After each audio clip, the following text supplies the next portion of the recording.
Getting drunk in medieval times was a lot like modern-day binge drinking, but with fewer neon lights and more rats. Imagine a Saturday night where your local dive bar is a smoky, unventilated tavern with a dirt floor, and instead of tequila shots, you're downing goblets of mead that tastes like someone left a jar of honey out in the sun for 3 weeks. Oh, and don't forget to keep one eye on that guy in the corner who might challenge you to a duel over a chicken bone. Romantic, isn't it? Let's start with the booze, shall we?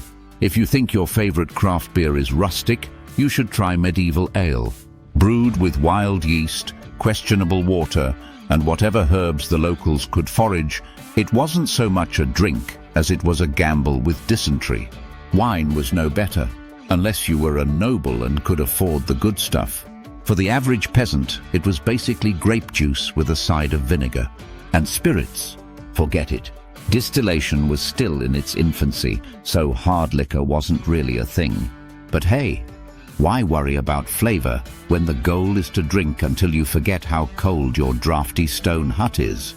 Socializing in a medieval tavern was an Olympic sport. Picture a cramped room filled with rowdy peasants, knights, and possibly a bard trying to impress everyone with an off-key rendition of Greensleeves.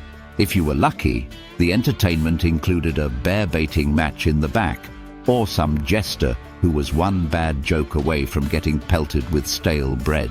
The smell? A fragrant bouquet of sweat, spilled ale, unwashed bodies, and a hint of smoke from the poorly ventilated fireplace. Nothing says good times like the aroma of medieval nightlife.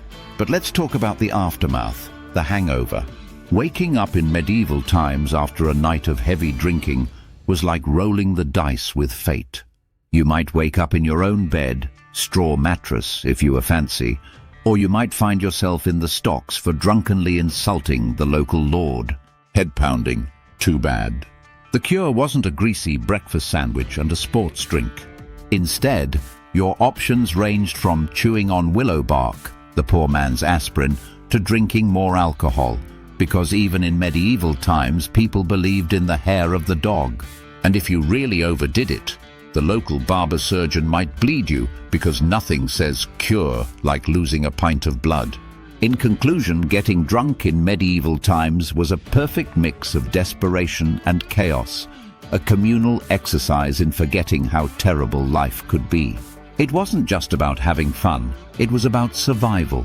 The next time you complain about your overpriced cocktail or sticky nightclub floor, just remember, at least you don't have to worry about catching the plague from your drinking buddies.